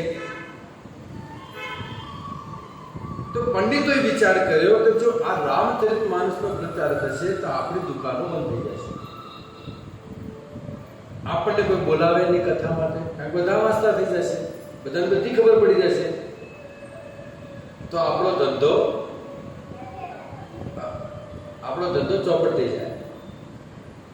એટલા લોકો વિરોધ કરી કે આ માયાવાદી ગ્રંથ છે, આનું વાંચન કરવું જોઈએ નહીં, આને સાંભળવું પણ જોઈએ નહીં, સંસ્કૃતમાં નથી, માયાવાદી ગ્રંથ છે. આખા કાશીમાં વિરોધ થયો. ત્યારે ભાઈ બધા તો કોઈ પક્ષ ન લે, એમનો કોઈ તો હોય તુલસીદાસજીનો પક્ષ લેવા વાળા એમને એમ કીધું કે ભાઈ કામ કરો, રામચરિતમાનસ જે છે ભગવાન શિવ કાશીનાથના મંદિરમાં મૂકી દો, અને જો આ માયાવાદી ગ્રંથ નહીં હોય, પ્રમાણિત ગ્રંથ છે, તો આની પર ભગવાન શિવ સ્વયં સહી કરશે. અને જો ભગવાન શિવ આને પ્રમાણિત કરે તો પછી બધાને માન્ય રાખવું પડશે. એ રામચરિતમાનસ કાશી વિશ્વનાથના મંદિરમાં મૂકવામાં આવ્યું. પટ બંધ થઈ ગયા. સવારે જ્યારે પટ ખોલ્યા તો એ રામચરિતમાનસની ઉપર ભગવાન શિવે સિગ્નેચર કરી હતી. ભગવાન શિવે સહી કરી, અને ભગવાન શિવની સહી કરી છે સત્યમ શિવમ સુંદર. હરે કૃષ્ણ હરે કૃષ્ણ.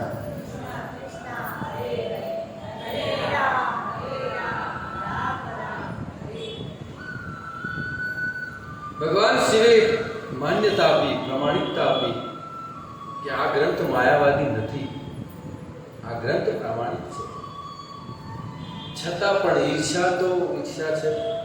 જો ભગવાન શિવે સહી કરીને તો એ પંડિતો ઈર્ષા ચાલુ રાખી. એમને બે ચોરોને બોલાવ્યા મધુવારે શીખવા. આ બેને કીધું કે ભાઈ તમે રાત્રિના સમયમાં જઈ અને તુલસીદાસજીની કુટિયામાંથી આ ગ્રંથની ચોરી કરી લાવો. કેટલી ઈર્ષા છે સંસારમાં, બોલો. વિદ્વાન થયા પછી પણ ઈર્ષ્યા ગઈ નહીં તો પછી વિદ્વતા શું કામની? વિદ્વાન તો એ બની શકે જે બધા શાસ્ત્રોને જાણતો.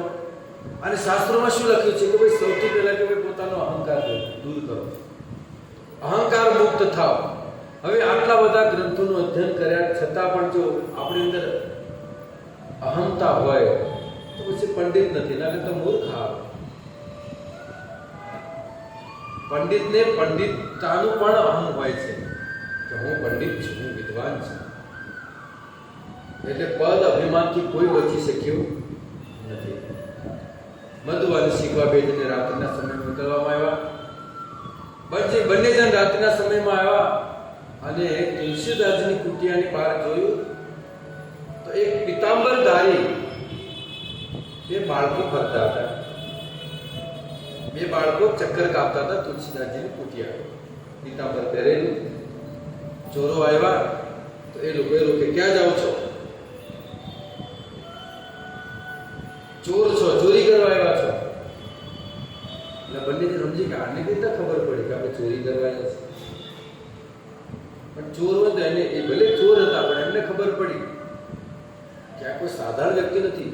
પિતાંબર ચમકી રહ્યું છે, શરીરમાંથી તેજ આવી રહ્યું છે, કોઈ દેવ પુરુષ લાગે છે, કોઈ દેવી શક્તિ આ તુલસીદાસજીની કુટિયાનું રક્ષણ કરે છે. ચાલો એથી ભાગી જઈએ, ને તો આપણો જીવથી હાથ ધોઈ બેસીએ. બે જણ ભાગ્યા ત્યાંથી. વિદ્વાનો પંડિતો પાસે આવ્યા. પંડિતો તો લાવો ગ્રંથ ક્યાંય ગયો? એટલા લોકોએ વાત કરી કે બે છોકરાઓએ એ કુટિયાનું રક્ષણ કરતા હતા. કેવા હતા? એટલે કે એક શ્યામવર્ણનો હતો, એક ગૌવર્ણનો હતો, પિતાંબર પહેરેલો હતો. પંડિતો સમજી નિશ્ચિત ભગવાન શ્રી રામચંદ્રજી અને લક્ષ્મણજીએ આ ગ્રંથની રક્ષા કરી છે. બોલો, આટલું તો સમજી ગયા તો આ ઈર્ષા બંધ કરીને રામ આવીને સમજાવે ને તો એ ના સમજાવે. સ્વયં રામજી આવીને વ્યક્તિને સમજાવે, જેને નથી સમજવું તો ના સમજે. રાવણને કેટલા લોકો સમજાય સમજ્યો જ નહીં, સમજવું જ નહોતું. છતાં પણ લોકોને ખબર પડી કે રામે રક્ષા કરી છે, તો એ લોકોએ આક્ષેપ મૂક્યો છે કે આ તો માયાવાદી ગ્રંથ છે. અને આજે પણ તમે જો, હમણાં થોડા સમય પહેલા રામચરિત માનસના પત્તા પાડ્યા હતા. નામ નહીં આપવું વ્યક્તિને, પણ એને રામચરિત માનસના પાના પાડી દીધા.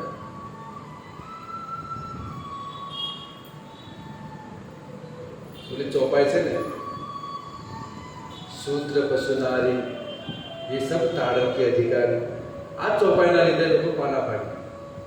હવે સમજાને કે ભાઈ તાડન કે અધિકારીનો અર્થ શું છે? તાડન કે એટલે શિક્ષા આપવી જોઈએ. હવે શિક્ષાના પાસે બે અર્થ થાય.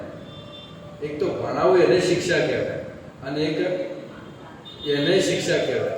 હવે તમારા ઉપર છે, તમે કઈ શિક્ષા આપો છો. આપણા ઉપર છે ને કે ભાઈ આપણે કઈ શિક્ષા, કયો શબ્દને આપણે સમજીએ છીએ. દ્રષ્ટિ ઉપર છે. કોઈ વ્યક્તિને અડધો ગ્લાસ પાણીનો ભરીને આપીએ, પછી બતાવીએ એને કે તને શું લાગે છે, તો એક વ્યક્તિ એમ કે ભાઈ અડધો ખાલી છે. બીજા વ્યક્તિને બતાવ્યું તો એને કીધું કે અડધો ભરેલો છે. તો આ બંને ખોટા છે, બંને સાચા છે, પરંતુ શ્રેષ્ઠ દ્રષ્ટિ કોની છે? જે એમ કહી રહ્યો છે કે ભાઈ અડધો ભરેલો છે, એની દ્રષ્ટિ સારી છે કે એને ભરેલા પણ દેખાય છે, બોલે ખાલી પણ દેખાય, તો ભાઈ અડધો ખાલી છે. બાકી 6 ગ્લાસ અડધો જ, પણ એને અડધામાં ભરેલો દેખાય છે, બોલાને ખાલી દેખાય. દ્રષ્ટિ ઉપર છે. પરંતુ સંતો કહે છે કે ભલે તુલસીદાસજી ઉપર આક્ષેપ મૂકતા હોય, પરંતુ જેમ કોઈ વ્યક્તિ સૂર્યની સામે મુખ કરીને થૂકે, તે થૂક ક્યાં જઈને પડે? પોતાના મુખ ઉપર જ પડે. તો ગમે તેટલું તુલસીદાસજી ઉપર આક્ષેપ મૂકશે ને, તો તુલસીદાસજીના કઈ ફરક પડવાનો નથી. એ બધા જ અપરાધો એ વ્યક્તિને લાગશે, બધા જ પાપ એ વ્યક્તિને લાગશે. વારંવાર કહેવામાં આવે છે કથાઓમાં કે આપણે ક્યારે પણ બીજાનામાં દોષ ન જોવો જોઈએ. જો આપણને બીજામાં દોષ દેખાઈ રહ્યો છે, તો આપણી અંદર દોષ છે. આટલું સુંદર એમને ગ્રંથ લખ્યો, છતાં પણ લોકોએ નિંદાઓ કરવામાં બાકી નહીં. તો આટલું સુંદર રામચરિત માનસ તુલસીદાસજી લખી આજે આપણા સુધી પહોંચ્યું છે, અને આપણે એનું અધ્યયન કરી આપણા આત્માનું કલ્યાણ કરી રહ્યા છીએ. રામચરિત માનસની બહુ સુંદર એમની વ્યાખ્યા કરી છે. રામચરિત, રામ, રામનો અર્થ થાય રમયતી ઇતિ રામ, જે પોતાનાથી બીજાને આનંદ આપે એ છે રામ. અને કોણ? તો કે માનસ, મનુષ્ય. આ રામચરિત માનસ કોના માટે છે? રામનું ચરિત્ર કોના માટે છે? મનુષ્ય માટે છે, પશુઓ માટે નથી.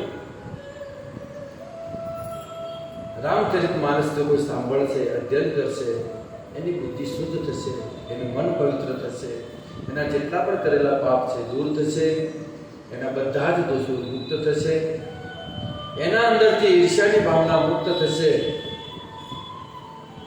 એનું જીવન પવિત્ર થશે.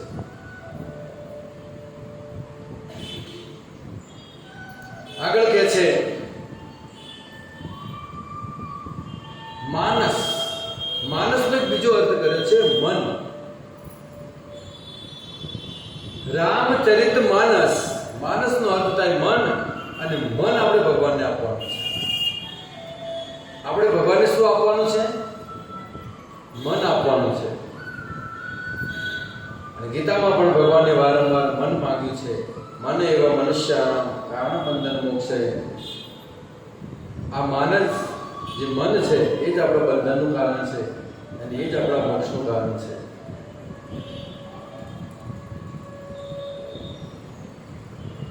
છેલ્લે એક સંતે બહુ સુંદર વાત કરી છે કે જ્યારે મૃત્યુનો સમય આવશે ત્યારે પ્રાણ પ્રયાણ સમયે વાત પીતે કૃષ્ણ તદીય પાદ પંકજ પંજરાંતે. કંઠ ભરાઈ જશે, કફ ભરાઈ જશે, શબ્દ નહીં નીકળી શકે. એ સમયે એક આપણું કામ કરતું છે મન. તો હે પ્રભુ, એ સમયે અમારું મન તમારા ચરણોમાં લાગે એવી કૃપા કરજો. તો આપણું મન ભગવાનને આપવાનું છે. मन के हारे हार है, मन के जीते जीत, मन ही मिलावत राम को, मन ही करत अजियत. અને આને કબીરજી કહે છે, મન કે હારે હાર હૈ, મન કે જીતે જીત, मन ही मिलावत राम को, मन ही करत भजिया कबीरा.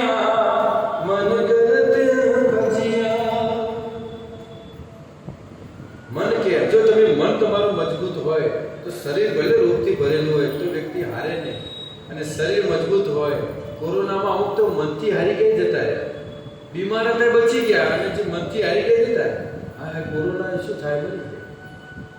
અને થોડુંક જો એમનામાં લક્ષણ આવ્યા, હા મને કોરોના થઈ ગયો, મને કોરોના થઈ ગયો, તો ઘણા એમાં જતા રહ્યા, મનથી હારી ગયા.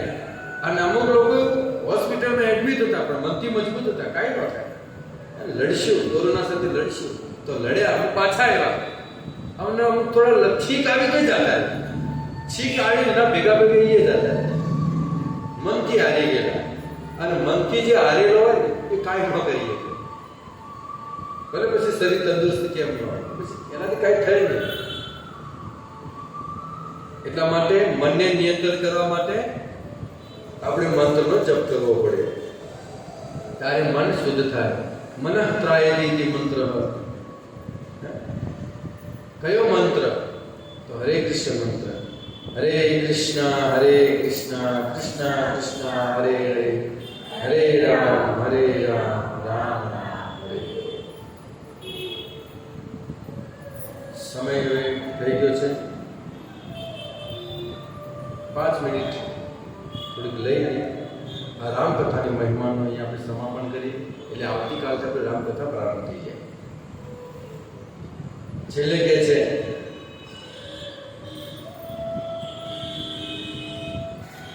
એક સમયની વાત છે કે તીર્થરાજ પ્રયાગની અંદર ભરદ્વાજ ઋષિ રહેતા હતા. અને એ તીર્થરાજ પ્રયાગની અંદર ત્રિવેણી સંગમની અંદર સ્નાન કરવા માટે અનેક ઋષિઓ આવતા, અનેક ઋષિ મુનિઓ આવતા, સ્નાન કરતા. અને ભરદ્વાજ ઋષિના આશ્રમમાં અમુક સમય રોકાઈ અને પછી પોતપોતાના સ્થાને જતા. અને તુલસીદાસજી લખે છે, ઓમ ભરદ્વાજ મુનિ બસહી પ્રયાગ, कीन हीरा पदति अनुरागा, राम सिया राम जय जय राम.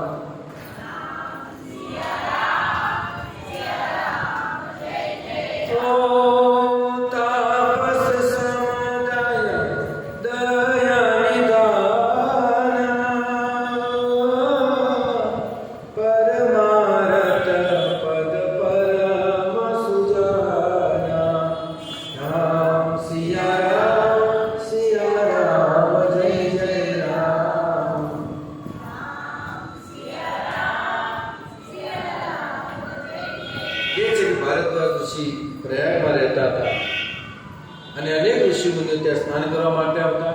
એક સમયની વાત છે, ત્યાં યાજ્ઞવલ્ક ઋષિ આવ્યા અને યાજ્ઞવલ્ક ઋષિ જ્યારે સ્નાન કરીને જવા લાગ્યા ત્યારે ભારદ્વાજ ઋષિ ચરણ પકડી લીધા અને ઋષિને કહે છે કે ઋષિવર, બીજા ભલે જતા હોય તો જવા દો, પરંતુ તમે ન જાઓ, તમે અહીંયા રોકાઈ જાઓ, કારણ કે મારા મનની અંદર અમુક પ્રશ્ન છે, મારે એ પ્રશ્નનું નિવારણ કરવું છે.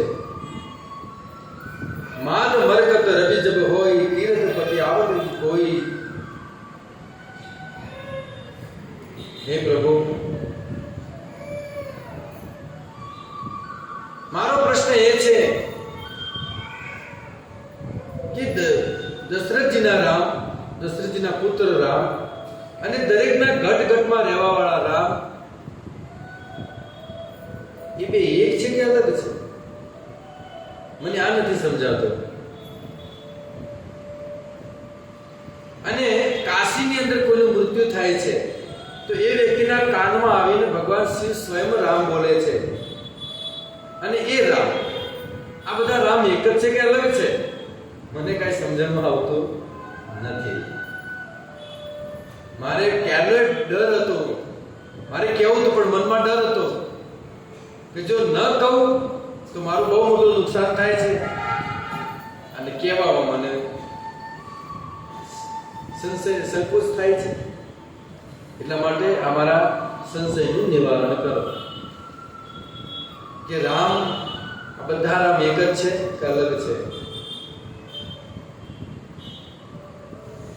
ત્યારે યાજ્ઞવલ્ક્ય બહુ સુંદર કથા કહે છે અમને, પરંતુ સમય થઈ ગયો છે. બરાબર છે? ભોજન થઈ ગયું છે? ન થયું તો હું આગળ લઉં, જો થઈ ગયું તો પછી વિરામ આપે.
આપણે શું ઘટના ઘટી છે એ જો સત્ય વાત ન કરીએ તો કેસ હારી જઈએ.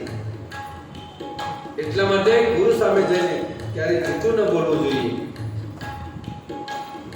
જમદગ્નિના પત્ની રેણુકા એમને જ્યારે પાણી લેવા મોકલ્યા અને એમનાથી ભૂલ થઈ, થોડું જૂઠું બોલ્યા, એમાં પરશુરામ દ્વારા એમનું મસ્તક કપાણું. એ તો પરશુરામજી તો સ્વયં ભગવાન છે, એમને ખબર હતી કે જો હું મારા પિતાની આજ્ઞાનું પાલન કરીશ તો મારા પિતા મને કહેશે કે ભાઈ વરદાન માંગ, તે મારું કાર્ય કર્યું છે એ વખતે હું વરદાનમાં માતાને જીવંત થવાનું વરદાન માંગી લઈશ. પરંતુ અસત્ય ક્યારે નહીં, અસત્ય ન બોલવો જોઈએ, તો એનું પરિણામ વિપરીત હોય છે. ત્યાર પછી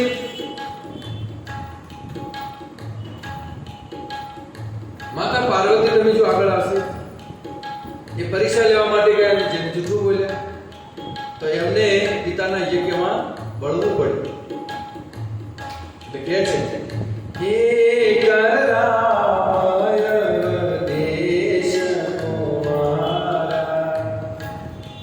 એક અવધેશ કુમાર રામ છે, જે દશરથજીના પુત્ર છે, એ બધાના હૃદયમાં રહે છે. સર્વવ્યાપી રામ જે છે બધા એક છે કે અલગ છે, મારા પ્રશ્નનું નિવારણ કરો. ત્યારે યાજ્ઞવલ્ક્યજી કહે છે કે આવો જ પ્રશ્ન માતા પાર્વતી શિવજીને કરેલો, અને એ કથા હું તમને સંભળાવીશ. એક બાર ત્રેતા યુગમાં શંભુ ગયે કુંભજ ઋષિ પાહી. એકવાર ભગવાન શિવ પોતાની પત્ની પાર્વતીને લઈ અને કથા સાંભળવા માટે કુંભજ ઋષિના આશ્રમે ગયા. અને ત્યાં જઈને જ્યાં એ આશ્રમે પધાર્યા તો કુંભજ ઋષિ એમના ચરણ ધોયા, એમનું સ્વાગત કર્યું, ફૂલહાર પહેરાવ્યા. ત્યારે માતા સતીને એક અભિમાન થયું કે અમે કથા સાંભળવા આવ્યા છીએ અને અત્યારથી ચરણ ધોવે છે, અમારા ચરણ ધોવે છે, ફૂલહાર પહેરાવે છે, આ શું કથા કરશે? વક્તાનું સ્વાગત થવું જોઈએ કે શ્રોતાનું? વક્તા આવે એનું કોઈ સ્વાગત નહીં, અને શ્રોતાઓને બધાને ફૂલહાર પહેરાવવામાં આવે તો ઉલટું ન કહેવાય? તો ભાઈ આ શું કથા કહે છે? એટલે માતા સતી કથામાં જઈને સૂઈ ગયા. કથા કરશે અને કથામાં સુવાથી એમને અપરાધ લાગી ગયેલો. પછી બંને જણ જ્યારે કથા સાંભળીને પાછા ફર્યા ત્યારે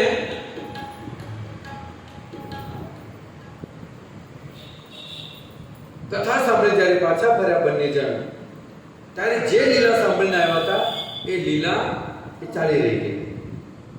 રામજીનો વનવાસ થઈ ગયેલો, ત્રેતાયુગ આવી ગયેલો, અને રામજી દર વૃક્ષોને, લતા પતાકા વૃક્ષોને, પશુ પક્ષીઓને પૂછે છે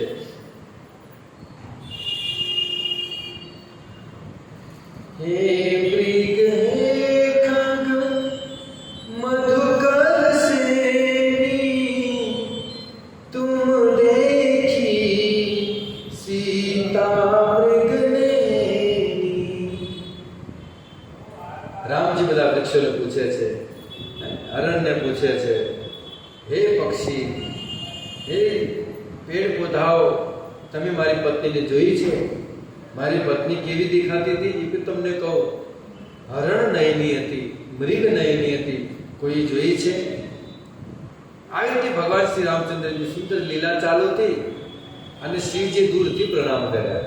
ઓહો, જે કથા સાંભળીને આવી રહ્યા છે એ કથા તો લાઈવ થઈ રહી છે. અમે સાંભળીને આવી રહ્યા છે ને અહીંયા લાઈવ ચાલુ છે. તો ભગવાન શ્રી પ્રણામ કર્યા નંદી પરથી. તો માતા સતીએ પૂછ્યું કે તમે કોને પ્રણામ કર્યા? અહીંયા કોઈ ભગવાન કોઈ છે તો નહીં, પ્રણામ કર્યા કોને? ત્યારે ભગવાન શિવ કહે છે કે દેવી, આપણે કેટલા ભાગ્યશાળી છીએ. સતી કે કેમ? કે આપણે જે કથા સાંભળીને આવી રહ્યા છે કુંભજ ઋષિના મુખેથી, એ કથા લાઈવ ચાલુ છે આજે. એ લીલા લાઈવ ચાલુ છે અત્યારે. તમે જુઓ નીચે, તો સતીએ પણ નીચે જોયું તો રામજી રડતા હતા અને વૃક્ષ પૂછતા હતા. એ જ સ્વયં રામ છે દેવી, એ જ પરબ્રહ્મ છે, એ જ અનંત કોટી બ્રહ્માંડના નાથ આજે સ્વયં આ લીલા કરી રહ્યા છે. માનસનું રૂપ ધારણ કરી અને લીલા કરી રહ્યા છે. દેવી દર્શન કરો. આવું સૌભાગ્ય ન મળે. પરંતુ સંશય અને સંશય આત્મા વિનશ્યતિ. સત્યે કીધું કે આ પરબ્રહ્મ એવું લાગતું નથી. તમે જોઈ રહ્યા છો એ શું કરે છે? એ વૃક્ષોને પૂછે છે કે મારી પત્નીને જોઈ છે. હવે જો પરબ્રહ્મ હોય તો એને ખબર ન હોય કે મારી પત્ની ક્યાં છે. અને પરબ્રહ્મ હોય, ભગવાન હોય તો એની પત્નીનું હરણ કોઈ તાકાત છે કરી છે? મને વિશ્વાસ થતો નથી. હું પરીક્ષા લઈશ. જ્યારે જ્યારે પરીક્ષા લેવામાં જાઓ છો ને, અને પરીક્ષામાં જો વિવેક ચૂકી ગયા ને તો નાપાસ થાવ છો. પરીક્ષા કોની લેવરાય? કથાઓમાં પણ એવું થતું હોય છે કે અમુક શ્રોતાઓ એટલા માટે જ આવતા હોય કે આપણે જ્ઞાન કેટલું છે એ જોવા માટે. આ તો આપણને ખબર છે, હા ચાલુ આ તો આપણને ખબર છે કેટલું જ્ઞાન છે એ જોવા માટે અમુક શ્રોતાઓ આવતા હોય છે. પરંતુ તમે જો રામ કથા સુની બેકુ આતુર હનુમાનજી, હવે એમનાથી આ સંસારમાં કોઈ મોટો વિદ્વાન થયો? કોઈ પણ સંસારનો વક્તા હનુમાનજીની કથા ન સંભળાવી શકે. પરંતુ એ હનુમાનજી નમ્ર ભાવે આવી અને કથા સંભળાવવા બેસી જાય છે. વિચાર કરો. પરંતુ આજના અમુક શ્રોતા કંઈક થોડુંક આવડી ગયું એટલે અહંકાર આવી ગયો. બાકી શીખવું જોઈએ હનુમાનજી પાસેથી. આ સંસારમાં કોઈ નથી કે હનુમાનજીની કથા સંભળાવી શકે અને હનુમાનજી જેવી કથા કોઈ કરી શકે. તો સતી પરીક્ષા લેવા માટે ગયા. ભગવાન શિવે કીધું દેવી પરીક્ષા લેવા માટે જાઓ, એનો વાંધો નથી, પરંતુ વિવેક નહીં ચૂકતા. એ ધ્યાન રાખજો કે પરબ્રહ્મ છે અને મારી વાત માનો તો બહુ સારું છે. પરંતુ ક્યારેક ક્યારેક પત્નીએ પતિની વાત માનવી જોઈએ. દેવી સતી ગયા. વિચાર કર્યો કે રડે છે કોના માટે? તો સીતા માટે રડે છે. તો હું સીતાનું રૂપ લઉં અને સીતાનું રૂપ લઈ અને જે માર્ગેથી ચાલી રહ્યા છે તો થોડેક આગળથી હું આગળ ચાલવા લાગુ. અને જો પરબ્રહ્મ નહીં હોય તો સીતા સીધે સીધે કરીને મને મારો હાથ પકડી લેશે અને જો પરબ્રહ્મ છે તો મને ઓળખી જશે. સતીએ પરીક્ષા લીધી, રૂપ ધારણ કર્યું સીતા માતા, અને જે માર્ગેથી રામ અને લક્ષ્મણ ચાલી રહ્યા હતા એ જ માર્ગે થોડેક આગળથી સતીજી સીતાનું રૂપ ધારણ કરી ચાલતા થયા. તો લક્ષ્મણજી ઉતાવળ થયા. અરે પ્રભુ, લક્ષ્મણજી કહે છે કે શું પ્રભુ સીતા? રામજી કીધું તું શાંતિ રાખ, તું કઈ બોલીશ નહીં. દેવી ભ્રમિત થયા છે. દેવી ભ્રમિત થયા છે. તો રામ તો એ જ પોતાની લીલામાં સત્ય વિચાર કર્યો કે લાગે છે પૂઠથી ઓળખી નથી શકતા, પાછળથી પૂઠથી મને ઓળખી શકતા નથી. સામે ચાલી ના આવો તો મને ઓળખી જશે. તો થોડાક લીલા કરી એમને આગળથી ચાલતા ચાલતા આવતા હતા. તો ભગવાન શ્રી રામની દ્રષ્ટિ તો ગઈ, પરંતુ કોઈ હાવ ભાવ નહીં. એ તો બસ એ જ વૃક્ષોને પૂછે છે મારી પત્નીને જોઈ છે મારી પત્ની. કેટલાકમાં સતીજી નજીક આવ્યા. એટલે રામજી શું કીધું કે માતે નહીં, માતે બી નો દેવી, દેવી તમે અહીંયા છો તો મારા પ્રભુ ક્યાં છે? જો માતે તો કહેવાય નહીં, કારણ કે સીતાના રૂપમાં છે. જો સીતાના રૂપમાં જો માતે કહી જાય તો પછી સીતારામજીના માતા છે. એટલે રૂપની મર્યાદા રાખી. એટલે કીધું તમે અહીંયા છો તો મારા પ્રભુ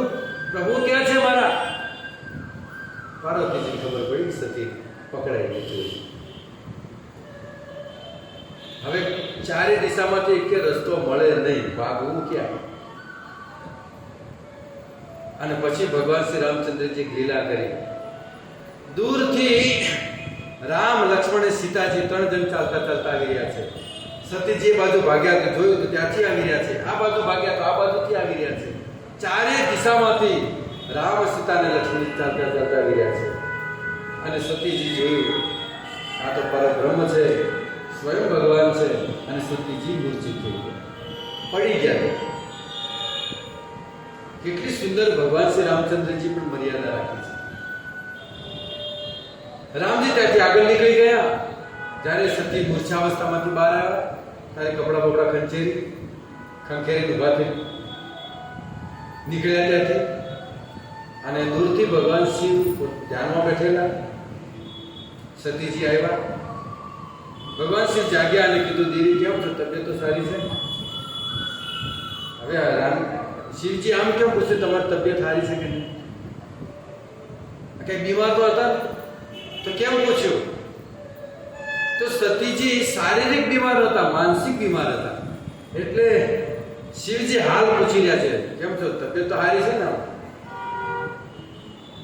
શું થયું? પરીક્ષા લીધી કે નહીં? પરીક્ષા કોઈ નથી લીધી. તમે દૂરથી પ્રણામ કર્યા, મેં થોડા નજીક જઈ પ્રણામ કર્યા. રાધે રાધે. મેં કઈ પરીક્ષા લીધી નથી. તમે દૂરથી પ્રણામ કર્યા, મેં નજીક જઈ પ્રણામ કર્યા. બાકી પ્રણામ જ કર્યા છે. ભગવાન શિવ વિચાર કરે કે એમનું પ્રણામ કરીને તો આવે નહીં, પોતાના ઘરવાળી પર વિશ્વાસ છે. એટલે એ ધ્યાનમાં જોયું તો સીતાજીનું રૂપ ધારણ કર્યું. શિવજી, ઓ આ શું કર્યું દેવી? તારી મનોમન પ્રતિજ્ઞા લીધી. કારણ કે આને સીતાનું રૂપ ધારણ કર્યું છે તો સીતા તો મારી માતા છે. હવે જ્યાં સુધી આ શરીર રહેશે ત્યાં સુધી મારે સાંસારિક કોઈ સંબંધ નહીં આ શરીર સાથે.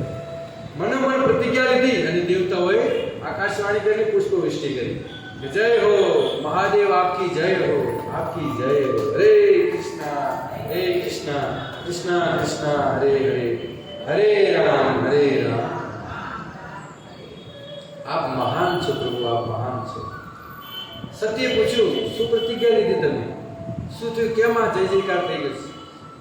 શિવજી કે કાંઈ નહીં, ગાડી બેસો, ગાડી બેસો નદીમાં, ચાલો આપણે જઈએ કૈલાસમાં. સતીને લઈને કૈલાસમાં આવે છે અને ભગવાન શિવની સમાધિ લાગી ગઈ. 87,000 વર્ષ, 87,000 વર્ષ સુધી ભગવાન શિવની સમાધિ લાગી. ભગવાન શિવ સમાધિમાંથી જાગ્યા અને યોગ્ય સમય જોઈ અને માતા સતી શિવજી પાસે આવીને પ્રશ્ન કર્યા. હવે સતીથી 8 ભૂલો થઈ હતી. કઈ 8 ભૂલો છે? એ 8 ભૂલો આપણે આવતીકાલે શ્રવણ કરીશું. બોલો સિયાવર રામચંદ્ર ભગવાન